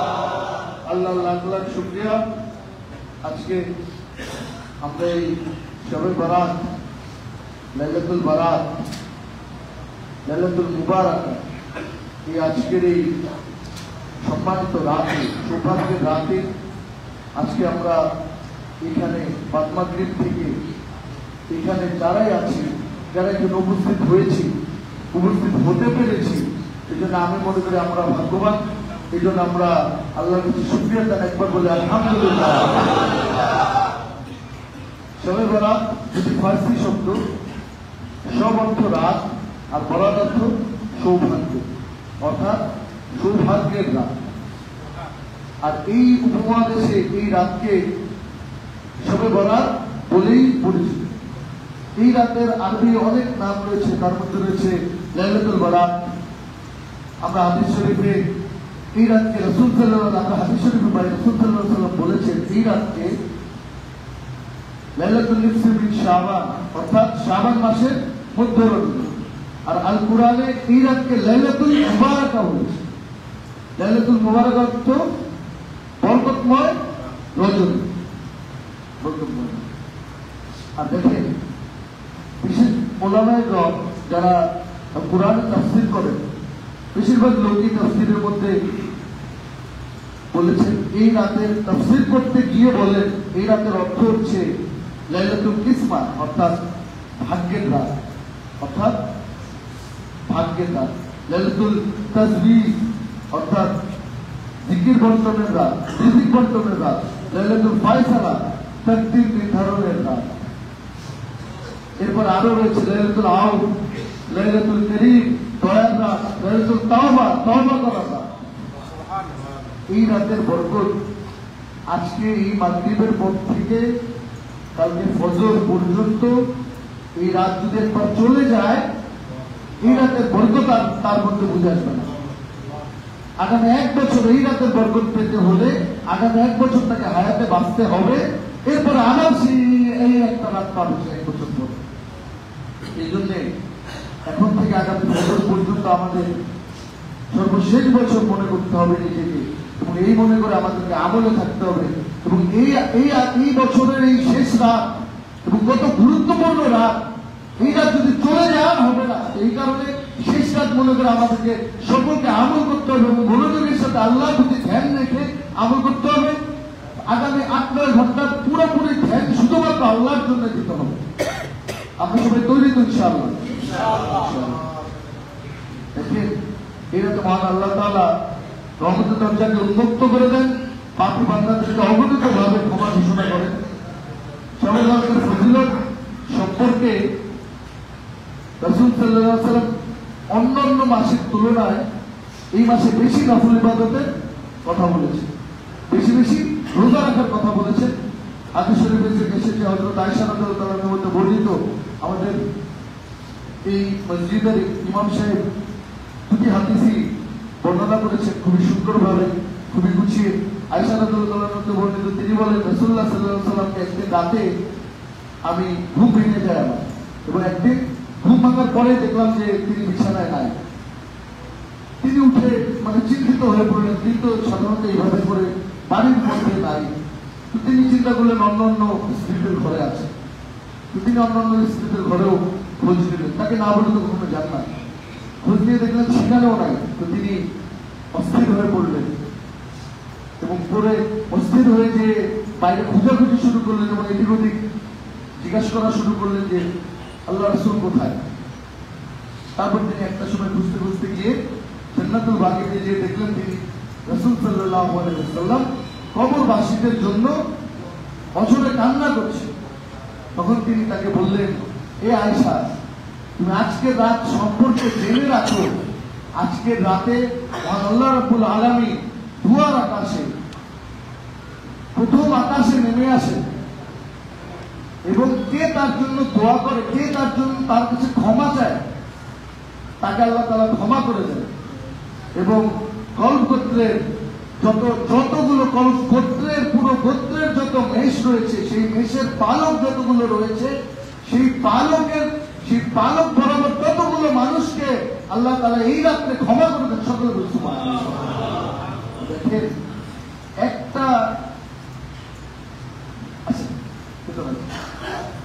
একটা মেষের গায়ে কতগুলো বসন রয়েছে, অথচ তিনি বলেন সেই গোত্রের সকল মেষগুলোর যতগুলো রয়েছে ততগুলো মানুষকে তিনি ক্ষমা করে দেন, তিনি অগণিত মানুষকে ক্ষমা করে দেন এই রাত্রে। এই হাদিসের প্রথম খণ্ড 156 পৃষ্ঠায় বর্ণিত রয়েছে। ইবনে মাজাহ শরীফে বর্ণিত আছে, হযরত আলী রাদিয়াল্লাহু আনহু হতে বর্ণিত, রাসূলুল্লাহ সাল্লাল্লাহু আলাইহি ওয়াসাল্লাম বলেন, যখন শাবান মাসের 15 রজনী আসে তখন তোমরা সেই রাতে নামাজ পড়বে, রাত দিনে ইবাদত করবে এবং পরদিন রোজা রাখবে, কেননা সেই দিন সূর্যাস্তের সঙ্গে সঙ্গে আল্লাহ তাআলা দূরের আকাশে এসে বান্দাকে এই বলে ডাকতে থাকেন যে তোমরা কেউ কি আছো যে কিনা ক্ষমা প্রাপ্তি। একই হাদিসে আমাদের ইমাম সাহেব বলেছেন, তোমরা কেউ কি আছো যে কিনা ক্ষমা প্রাপ্তি, আমার কাছে ক্ষমা চাও, আমি তোমাকে ক্ষমা করবো। তোমরা আছো কি কেউ যে আমার কাছে রিজিক প্রার্থনা করো, যাতে আমি রিজিক দান করবো। তোমরা কেউ কি আছো যে বিপদগ্রস্ত। দেখেন আজকের এই যুগে আমরা প্রত্যেকে বিপদগ্রস্ত, কোনো না কোনো জায়গা থেকে। আজকে রাতে যদি আমরা আল্লাহর কাছে এই বিপদ থেকে পানা না চাই, কবে চাইব, কবে চাওয়ার আছে? আর বেশি দিন নাই। আমার আব্বা গত 1.5 বছর আগে ইন্তেকাল করল। আমি কখনো কল্পনা করিনি যে আমার আব্বা ইন্তেকাল করবে, হঠাৎ করে চলে যেতে, একইভাবে আমিও চলে যেতে পারি, হঠাৎ করে চলে যেতে পারি। এই জন্য আমি এখন বেঁচে আছি, মানে আমার আমল শুনতে পাচ্ছি। এই জন্য শেষ বছর মনে করে আল্লাহর দিকে পুরোপুরি ধ্যান রেখে আমল করতে হবে। যদি আগামী বছর না পাই তাহলে এই রাতটা আমরা মিস করে ফেললাম। আমরা আগামী বছর পড়বো বলে এই রাতে দরদার করি, তারাবাতি জ্বালাই, বাইরে বাইরে ঘোরাঘুরি করে আড্ডা দিই, চা খেতে যাই। আমি বলবো এই রাতটা খুবই গুরুত্বপূর্ণ, প্রত্যেকটা মিনিট এই রাতের গুরুত্বপূর্ণ। যারা যারা আল্লাহ তাআলা আমাদের সকলকে বোঝার তৌফিক দান করেন, সকলকে বোঝার। হযরত মুআয ইবনে জাবাল রাদিয়াল্লাহু আনহু এর সূত্রে ইবনে হিফানির উপর বর্ণিত, নবী করিম সাল্লাল্লাহু আলাইহি ওয়াসাল্লাম বলেন, মহান আল্লাহ তাআলা বর্গ শাবানের রাতে মাখলুকাতের দিকে রহমত বর্ষণ করেন, আর মুশরিক ও বিদ্বেষ পোষণকারী ছাড়া বাকি সকলকে আল্লাহ তাআলা মাফ করে দেন। এই সকল লোককে আমরা তো আছি ইনশাআল্লাহ, কেউ না কেউ। আল্লাহ তাআলা যাতে যে একজনকে আল্লাহ তাআলা মাফ করবেন, তার ওসিলায় যাতে আল্লাহ তাআলা আমাদের সকলকে ক্ষমা করে, সকলে বলে দেখেন। আরেকটা হাদিসে এসেছে, মহানবী সাল্লাল্লাহু আলাইহি ওয়াসাল্লাম বলেন, অবশ্যই 5টা রাতকে, অবশ্যই 5টা রাতের দোয়া আল্লাহ তাআলা কবুল করেনই করেন। আল্লাহ তাআলা এই 5 রাতের দোয়া কবুল করেনই করেন। তার মধ্যে একটি রাত হচ্ছে রজব মাসের প্রথম রাত, দ্বিতীয় হচ্ছে শাবান মাসের মধ্য রজনী, 3 নম্বর হচ্ছে লাইলাতুল কদরের রাত, কদরের দোয়া। আর যে দুটো রাত আছে, এই দুটি রাতের ব্যাপারে আমরা অনেকে অবগত নই, কিন্তু আমি বলবো এখনো অবগত হয়ে যান, এখনো সময় আছে। এই দুটি রাতের ব্যাপারে অনেক বেশি অবগত ছিল, বিশেষ করে আহলে সুফফাত থেকে শুরু করে। আহলে সুফফাত মানে হচ্ছে হুজুর করিম সাল্লাল্লাহু আলাইহি ওয়াসাল্লামের ঘরের বাইরে একটা জায়গা ছিল, এই জায়গায় 70 জন সাহাবী ওইখানে পড়ে থাকতেন। হুজুরের হুজরা থেকে যদি এক বাটি দুধ আসতো তাহলে 70 ভাগে ভাগ করে খেতেন। হুজুরের ঘর থেকে যদি এক বাটি রুটি আসতো 70 ভাগ করে খেতেন। তারা থেকে শুরু করে এই পর্যন্ত আমরা কানেকশন পাই যে এই দুটি রাতের ব্যাপারে এই সুফিয়ায়ে কিরাম খুব বেশি জোরদার করেছেন। সেই দুটি রাতের মধ্যে একটু ঈদুল ফিতর, একটু ঈদুল আযহা। অথচ আমরা ঈদুল ফিতরের রাতে 4 রাত পালন করতে চাই। আমি বলবো বদকিসমত আমাদের। দেখেন এই দুটি রাতে আল্লাহ তাআলার দোয়া কবুল হয়। আল্লাহ তাআলা কে থাকে, কে আমার জন্য, কে আমার কাছে দোয়া প্রার্থনা করে, এই জন্য পরিবার পর্যন্তকে শিক্ষা দেন, এই দুটি রাতে আপনাদেরকে দোয়া করতে হবে। শুধু দাওয়াত খেলে চলবে না, দাওয়াত তো খাবই, খুশি তো করবই, খুশি তো হবই।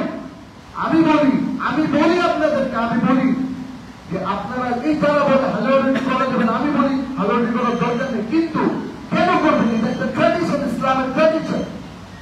কেন করবেন? যাতে ছেলেরা বুঝে যে এইটা একটা স্পেশাল ডে, এটা একটা স্পেশাল দিন, এটা একটা গুরুত্বপূর্ণ দিন। এটা না হালুয়া বানাইলে, মিষ্টি বানাইলে, না বানাইলে নাই, এমনিতে বানাইলে ছেলেমেয়েদেরকে শিক্ষা দিয়ে যান। আপনার কাছ থেকে আপনার ছেলেমেয়ে শিখবে, আপনার কাছ থেকে আপনার পরিবার পরিজন শিখবে। এটা একটা স্পেশাল ডে, এটা একটা গুরুত্বপূর্ণ দিন, গুরুত্বপূর্ণ রাত। যেই রাতে আমি দোয়া করলে আল্লাহ তাআলা আমার জন্য দোয়া কবুল করবে, আল্লাহ তাআলা আমাকে ক্ষমা করবে, আল্লাহ তাআলা আমার পরিবার পরিজনকে ক্ষমা করবে, আল্লাহ তাআলা আমার মা বাবাকে মাফ করবে, যারা চলে গেছে তাদের জন্য দোয়া করলে আল্লাহ তাআলা মাফ করবে। এটা পরিবার পরিজনকে শিক্ষা দিতে হবে। যদি আমরা না শিক্ষা দিয়ে যাই তাহলে এটা আমাদের পক্ষে। আর যারা এই রাতের কথা মানে না, এদের কিসমতেই নাই যে এরা এই রাতের ফজিলত পাবে। এই জন্য আমাদের তাদের কথা শোনা যাবে না। আমরা যারা আছি যতটুকু পারি সেইটুকু আমল করি। কোন নফল নামাজ এইভাবে পড়তে হবে, এইভাবে পড়তে কিচ্ছু নাই। আপনারা যেভাবে পারেন এইভাবে নামাজ পড়ুন। এক একজন সুফিরা কেরাম এক এক ভাবে পড়ে। আমরা যে জানাজার নামাজ পড়ি, শাফি শুধু একদিকে সালাম ফেলেন, আমরা বলি দুই দিকে। তার মানে আপনি বলতেছেন শাফি ভুল ছিল, আপনি বলতেছেন হানাফি ভুল ছিল। এই জন্য আমি বলবো কোনটাই ভুল না। এই জন্যে আমরা যেদিকে আছি সেই দিকেই থাকবো। আমরা কখনো কাউকে না করবো না। আমি বলবো আমরা কখনো কাউকে না করবো না, না করা যাবে না। আমি ওইসব ইমানদেরকে, ওইসব যারা ইসলাম প্রচার করবে না, শুধু তাদের উদ্দেশ্যে বলতে চাই, যদি আল্লাহ তাআলা ধরে তুই না করার কারণে সে যায় নাই, সে আজকে চার করে না কামাবে, সেটা একটা ভালো কাজে ছিল। কি কাজে ছিল? এক জায়গায় মিলাদ করতেছিল, এক জায়গায় বসেছিল আল্লাহর নাম ডাকতেছিল, জিকির করতেছিল, এক জায়গায় বসেছিল আল্লাহর নাম ডাকতেছিল। ওইটুক বাদ দিয়ে যায় বাইরে বন্ধুদের সাথে, 3-4টা বন্ধুর সাথে যায় আড্ডা মারলো, 2 দিন কি করবে? তোর কারণে কেন ওই লোকটা কি নাকি না পারে ভালো কাজ করছে, তো ওই ভালো কাজের কারণে ওইখানে থাকতে এখন আড্ডা মারা গেলে ঘুরেছে, তোমার ছায় ভাত তুমি নিবা কিনা? তুমি যদি বলো নিবা, আমি তোমার দলে যাবো। কেউ কারো দলে, কেউ কারো ভাগ নিবে না। এই জন্যে আমি বলবো তাদেরকে, যারা ইসলাম প্রচার করে বেড়ান, তাদেরকে আরো বেশি সতর্ক হতে হবে। কোনো কিছু না করা যাবে না। আল্লাহ তাআলা শুধুমাত্র শিরক, বিদআত যেগুলোতে চক্ষুর মধ্যে পড়ে যায়, এগুলো ছাড়া কোনো কিছু না করবেন না। কিসের? আপনি বলেন আমরা হুজুর সালাম প্রদান করি, এখানে বসে সালাম প্রদান করি রাসূলের প্রতি মহব্বতের সাথে, ভালোবাসার সাথে। তারা মহব্বত দেখতে পারে না, বিধায় তারা দেখে না। অথচ ঠিক একই সালাম হুজুরের রওজায় গিয়ে সেও প্রদান করে, সালাম আলাইকা ইয়া রাসূলুল্লাহ, সে নিজে সালাম প্রদান করে রাসূলের রওজায় গিয়ে। তুমি ওইখানে যে রাসূলের সালাম দাও, আমরা এখান থেকে দিই। কেন দেই? মহব্বতের কারণে দিই। আমি নিজে চোখে দেখে আসছি। আমি আজকে নামছি ওখান থেকে, আজকে আসছি। সেখানে আরো আমাদের এই দরবারের অনেকে রয়েছে, মহাভাই রয়েছে, এই দরবারে বকুল ভাই রয়েছে, আব্দুর রহমান ভাই রয়েছে কাল শহরে, এবং আমার স্ত্রী এবং আমার শ্রদ্ধা আম্মাজান তারাও রয়েছেন। আমি শুধুমাত্র এই শবে বারাত আপনাদের সাথে পালন করবো দেখে এখানে চলে এসেছি। আমি চিন্তা করেছিলাম যে এই দিনটা ওইখানেই পালন করবো, তাদের সাথে কথা ওখানে চিন্তা করেছি, তাদেরকে বলবো যে তুমি এটা দেখে সামলাও। তা আমার মন টিকলো না, আমার মন কাঁদলো যে না, আমার ভাইদের কাছে যাওয়া উচিত, আমার দরবারে যাওয়া উচিত। আমার আব্বাজানের ওসিয়ত ছিল যে তুমি যেখানেই থাকো না কেন, যতটুকু পারো, যতটুকু সম্ভব তুমি দরবারে উপস্থিত থাকো। এই কারণে আমি আজকে এসেছি এবং তারাও সেখানে রয়েছে, তারা সেখানে আমল করছে। আর আল্লাহ তাআলা যাতে তাদের উসিলায় আমাদের সকলকে ক্ষমা করেন, সকলে বলে আমিন। আল্লাহ তাআলা যাতে আমাদেরকে সকলকে এই উমরায়, আল্লাহ তাআলা যাতে আমাদেরকে সকলকে হজে, আল্লাহ তাআলা যাতে আমাদের সকলকে মসজিদুল হারামে যাওয়ার তৌফিক দান করেন, সকলে বলে আমিন। দেখেন আজকে রাতটা হচ্ছে আল্লাহ তাআলার পক্ষ থেকে মুসলিম উম্মতের জন্য বিশেষ উপহার।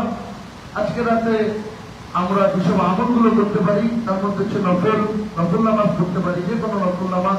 বিশেষ করে আমি তাগিদ দিই তাওবার নামাজ পড়তে, বিশেষ করে তাওবার নামাজ পড়তে, তাওবা করতে। ইনশাআল্লাহ আমরা একটু পরে তাওবা করে মোনাজাত দিব, তারপর ইনশাআল্লাহ এসব জামাত করে তারপরে যে যার যার মতো নিজেরা আমল করবেন।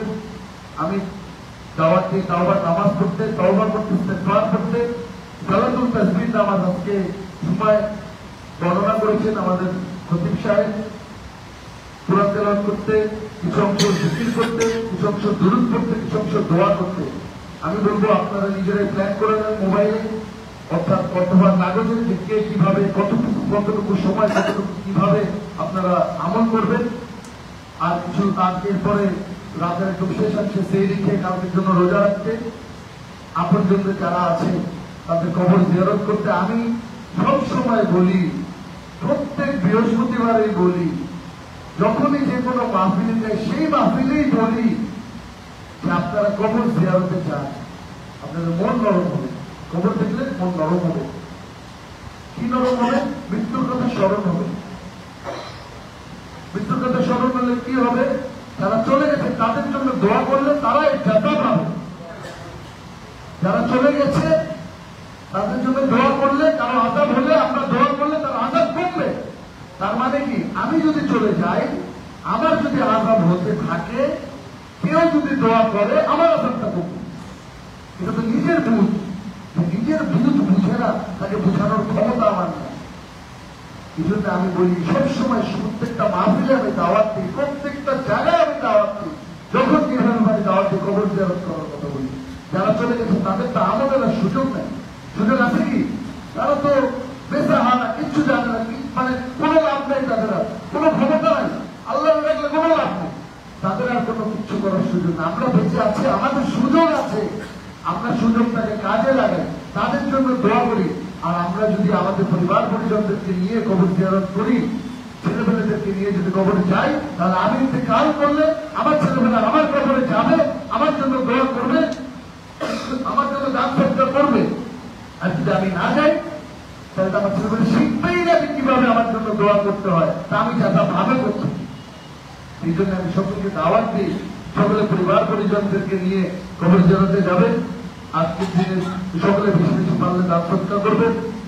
এবং বিশেষ করে যারা ঋণগ্রস্ত, বিশেষ করে যারা ঋণগ্রস্ত, অভাব অনটনে থাকেন, বিপদ আপদে রয়েছে, তারা আল্লাহর কাছে পানা চাইবেন। আজকের এই রাতের সুযোগ আল্লাহ তাআলা আপনার জীবনকে এপিঠ থেকে ওপিঠ করে দিতে পারে। এই জন্য আজকের দিনটাকে আমরা কোনোভাবেই মিস করবো না। আল্লাহ তাআলা আমাদের সকলকে আজকের এই দিনে আমল করার তৌফিক দান করেন। সকলে বলে আমিন।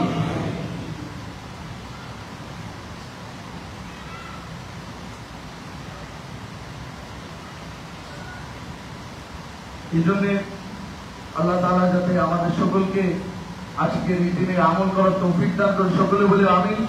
আল্লাহ তাআলা যাতে আজকের এই শবে বারাতের এই মাহফিলকে কবুল করেন। সকলে বলে আমিন। আমরা খুবই সংক্ষিপ্ত একটি নাচ শুনব শামীম সাহেবের কাছ থেকে। তিনি দরবারের বন্ধু, আমি সবসময় বলি, এবং তিনি আসলে আমি সব থেকে বেশি খুশি হই। আল্লাহ তাআলা তাকে নেক হায়াত দান করে, যাতে তাকে যখনই সময় পাই এই দরবারে এসে আমাদেরকে একটি সুন্দর নাচ উপহার দেওয়ার তৌফিক দান করেন। সকলে বলে আমিন। এরপরে ইনশাআল্লাহ আমরা মোনাজাত করে ইনশাআল্লাহ আমরা এর সাথে আমার করব।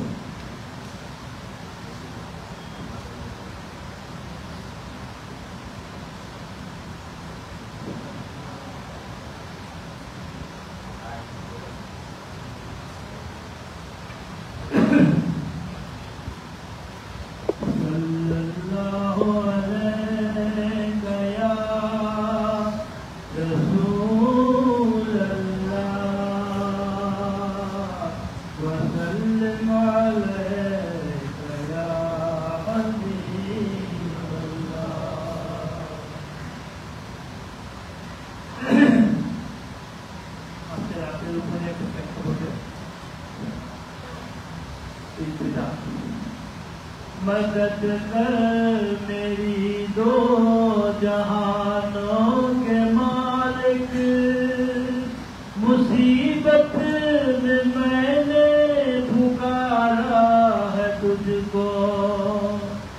مدد کر میری دو جہانوں کے مالک، مصیبت میں میں نے پکارا ہے تجھ کو،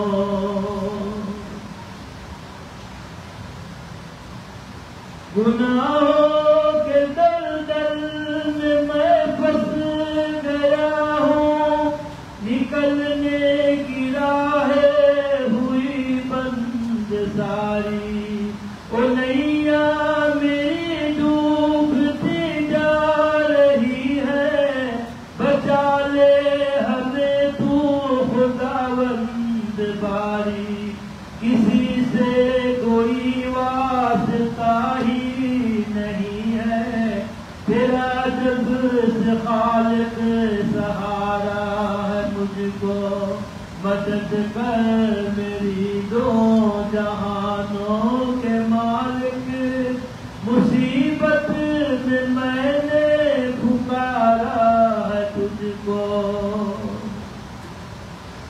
تیرا نام حی و قیوم بھی ہے، تجھے نیند آتی نہیں ایک پل بھی، تو ہی تھامتا ہے زمین آسماں کو، ہوائیں بھی ہے حکم سے تیری چلتی، مجھے تھام لے اور بچا لے مجھے تو، بہت دور لگتا کنارا ہے مجھ کو، مدد کر میری دو جہانوں کے مالک، مصیبت میں نے پکارا ہے تجھ کو، تو رازق ہے سب کا جہانوں کے مالک، زمین آسمان میں تیری بادشاہی، تو ہی بخشتا ہے دونوں دنوں کو اجالے، کہ راتوں کو دیتا ہے تو ہی سہائی، کشادہ میرا رزق کر دے اے مالک، یہ کہنے کو دل نے ابارا ہے مجھ کو، مدد کر میری دو جہانوں کے مالک، مصیبت میں نے پکارا ہے تجھ کو، تیری بندگی تو میری زندگی ہے، میری زندگی کا تو حاصل یہی ہے، میں سجدے پہ سجدہ کیے جا رہا ہوں، یہ گردن میری تیرے در پر جھکی ہے، قلم پھر دے خود میری ہر خطا پر، میں مٹ جاؤں کیسے گوارا ہے تجھ کو، مدد کر میری دو جہانوں کے مالک، مصیبت میں نے پکارا ہے تجھ کو، تیرا نام ستار غفار بھی ہے، یہ بندہ تو عاجز گنہگار بھی ہے، الہی میرا سر ہے سجدے میں رکھا، زباں پر میری آج اقرار بھی ہے، زمانے سے منہ موڑ کر آ گیا ہوں، فقط ایک تیرا سہارا ہے مجھ کو، مدد کر میری دو جہانوں کے مالک، مصیبت میں نے پکارا ہے تجھ کو، میری ہاتھ اٹھتے نہیں ہے دعا کو، کبھی غیر کے در پہ جا کر خدایا، تو حاجت روا ہے تو مشکل کشا ہے، اسی بات پر تو میں ایمان لایا، ہر ایک شے ہے قبضہ قدرت میں تیرے، یہ ایمان جا سے بھی پیارا ہے مجھ کو، مدد کر میری دو جہانوں کے مالک مصیبت میں نے پکارا ہے تجھ کو صلی اللہ علی محمد صلی اللہ علیہ وسلم صلی اللہ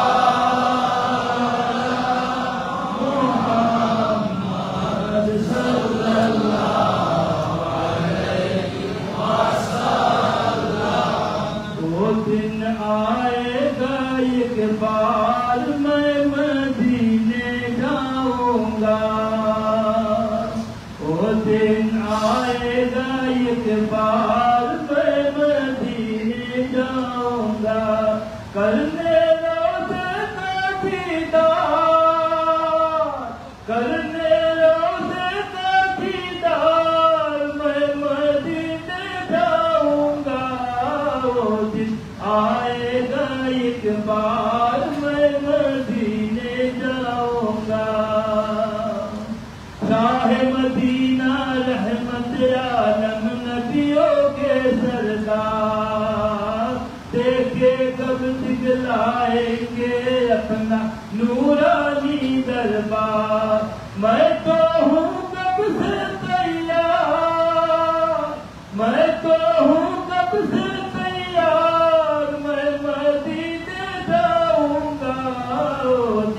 آئے گا ایک بار میں مدینے جاؤں گا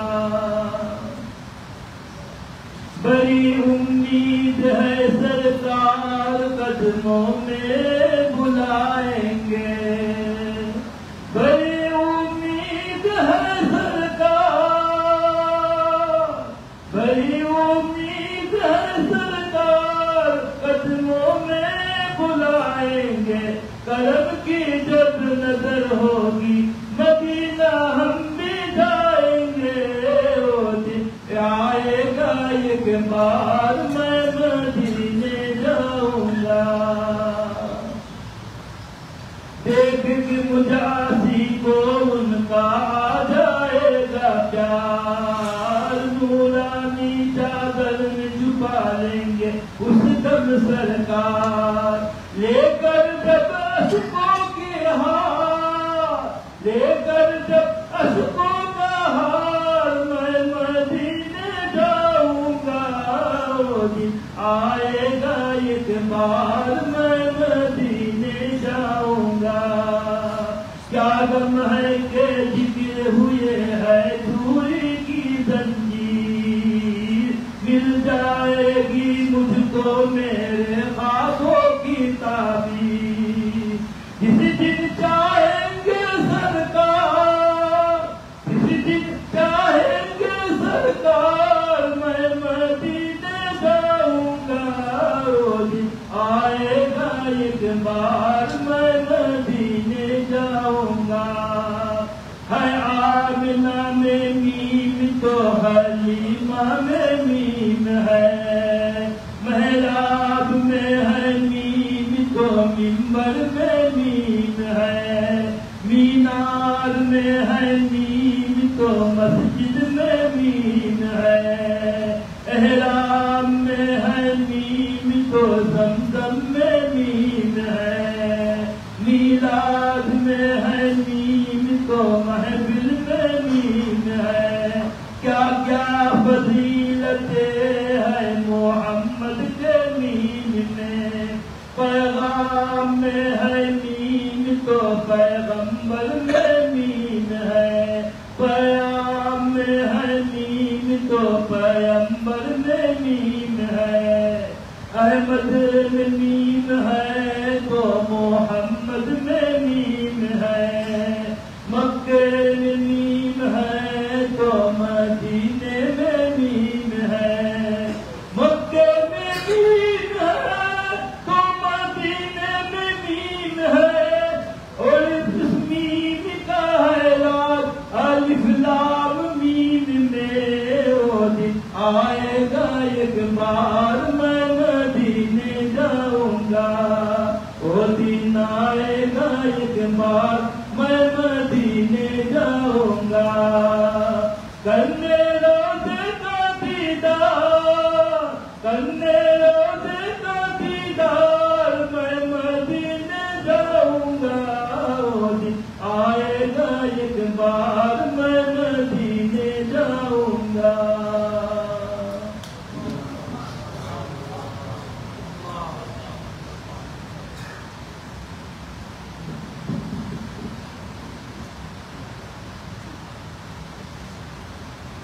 আমরা এখন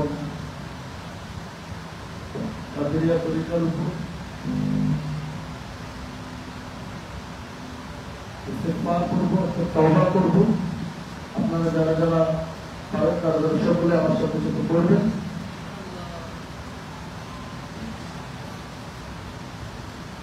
প্রত্যেকে ধরবেন এবং আল্লাহ তাআলা আমরা একে অপরকে সাক্ষী রাখবো যে আমরা আজকে তওবা করেছি। আর যে বায়াতে নিয়োগ করবেন। আর তাছাড়া আপনারা একটু না একটু ধরলেই হবে। আমরা প্রত্যেকে নিয়োগ করি যে আল্লাহ তাআলা আমাদের এই তওবাকে কবুল করে নেন। সকলে বলে আমিন।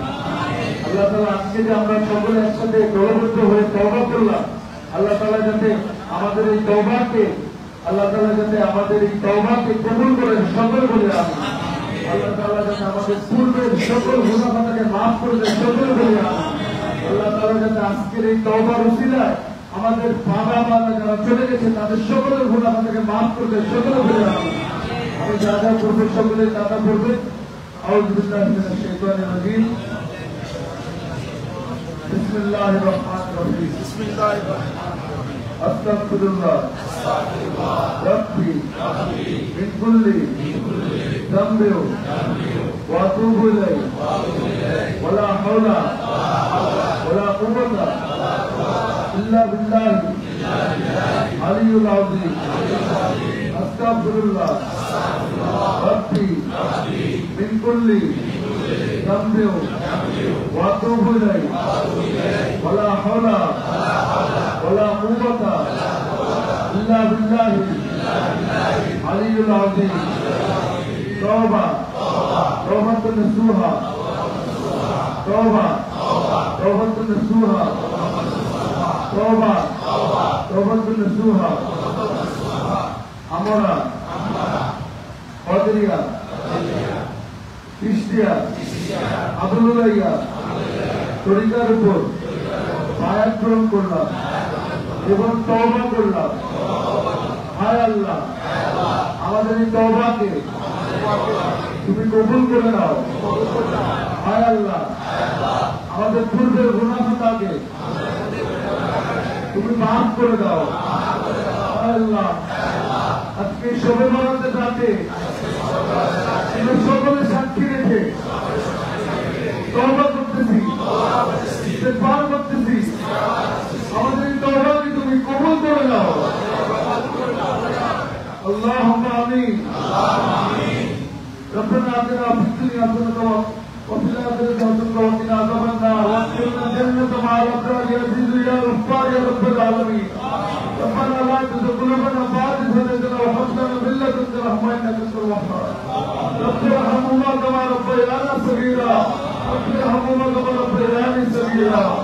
হায় মালিক, আমরা যেখানে মাগরিবের পর থেকে যা কিছু করেছি মালিক, বিরাট করেছি মালিক, কিয়াম করেছি মালিক, জিকির করেছি মালিক, যা কিছু করেছি সকল কিছু বলতে তুমি ভুল করে ক্ষমা করে দেয়াকে কবুল করে দাও মালিক। আমরা এখানে যা কিছু করেছি সকল জাযা তুমি হুজুরে পাক রাসূল খুদা সাল্লাল্লাহু আলাইহি ওয়াসাল্লামের রওজায় পৌঁছে দাও।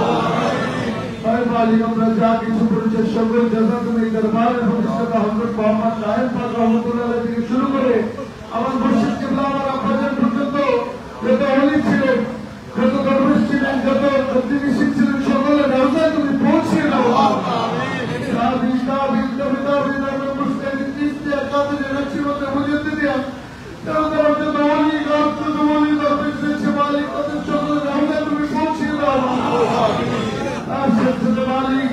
আমাদের সকলের আত্মীয় স্বজন দাদা দাদি নানা নানি মা বাপ ভাই বোন খালা কালু